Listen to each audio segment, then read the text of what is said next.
জায়গায় কিছু কিছু সমস্যা আমাদের কাছে আসছিল, তলে তলে আমরা যারা মিলে কাজ করছি। সর্বশেষ যেটা হয়েছে গাজীপুরে, এখানে বেশ কিছুদিন আগে গাজীপুর সদরের একটা ইউনিয়নে আমাদের শীতের মধ্যে কম্বল বিতরণ অনুষ্ঠান ছিল। আমি গেছি, সেখানে একটা সভা হয়েছে, কম্বল বিতরণ হয়েছে। এরপরে আমাদের কোনো সহযোগী বন্ধুদের বা বন্ধু সংগঠনের মধ্যে কিছু প্রতিক্রিয়া দেখা গেছে। মানে এরকম হয় না যে আমি এখানে আছি আর কেউ দাঁড়ালো, একটু ভালো করে নজর দিই, কারা এরা, কী ব্যাপার, কতদূর যাচ্ছে, আমার কোনো জায়গায় আবার প্রভাব খাটাবে না তো। গত পরশু দিন এই গাজীপুর সদর ইউনিয়নেরই একটা জায়গায় আমাদের একটা কর্মসূচি ছিল। সেই কর্মসূচির উপরে তারা হামলা করেছে এবং সেই হামলায় আহত হয়েছেন অন্তত 3 জন, রীতিমতো রক্তাক্ত হয়েছেন তারা। আমি আপনাদের কত দূর থেকে দেখতে পারবেন কিনা আমি জানি না, একটা একটা করে ছবি দেখাতে পারি। এরকম 3 জন আছে। দ্বিতীয়টা সবগুলোই মাথা এবং দেখছেন রক্তাক্ত। এটা তৃতীয়, ব্যান্ডেজ দেখতে পাচ্ছেন বাম পাশে। এই হামলাগুলো যারা করেছেন তারা হচ্ছেন উপজেলা সদর বিএনপির সভাপতি তাহের মুসল্লি ও মির্জাপুর ইউনিয়নের সভাপতি ফজল মুসল্লি এবং তার সাথে লোকজন। আহত হয়েছেন আমাদের মির্জাপুর ইউনিয়নের নাগরিক ঐক্যের দপ্তর সম্পাদক শরীফ হোসেন। অফিস ভেঙে ফেলেছে, আগুন লাগানো হয়েছে, লুটপাট করা হয়েছে।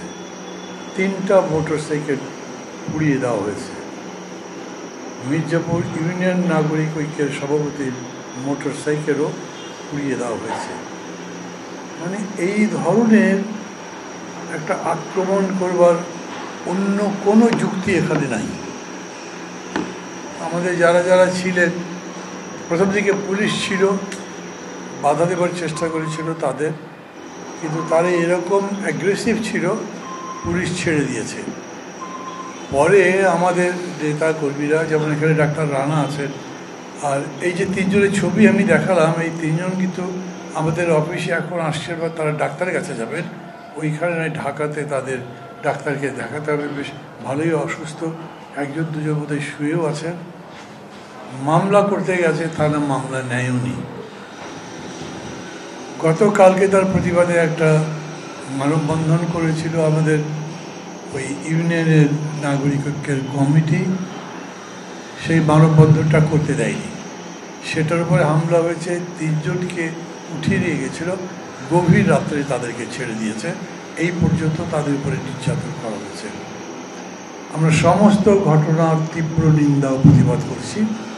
এই জন্যেই আমাদের সংবাদ সম্মেলন। আমরা বিএনপির কেন্দ্রীয় নেতৃত্বের সঙ্গে যোগাযোগের চেষ্টা করেছি গতকালকে, বহুক্ষণ যোগাযোগ করতে পারিনি। এইটা আবার কোনো অভিযোগ নয়, যোগাযোগ বিভিন্ন কারণেই হতে পারে, করা সম্ভব হয়নি, ব্যস্ত ছিলেন, অথবা তাদের নেত্রী বেগম জিয়া আজকে সকালবেলা বিদেশ চলে যাওয়ার প্রোগ্রাম ছিল, আছে বা তিনি গেছেন। ভোর রাত্রে আমি পত্রিকায় যা দেখলাম, একাংশ একভাবে লিখেছেন, অনেকে সিকিউরিটি রিজনে বলেছে এক্সাক্ট টাইমটা দিতে চাই, ওটা নয়। ওই কারণে হয়তো তারা ব্যস্ত ছিলেন। আজকে সকালে তাদের একজন স্ট্যান্ডিং কমিটির মেম্বার রাজনৈতিক কিছু কারণে ফোন করেছিলেন, তাকে আমি বলেছি এবং যথাযথ কর্তৃপক্ষের কাছেও ঘটনাটা জানিয়েছি।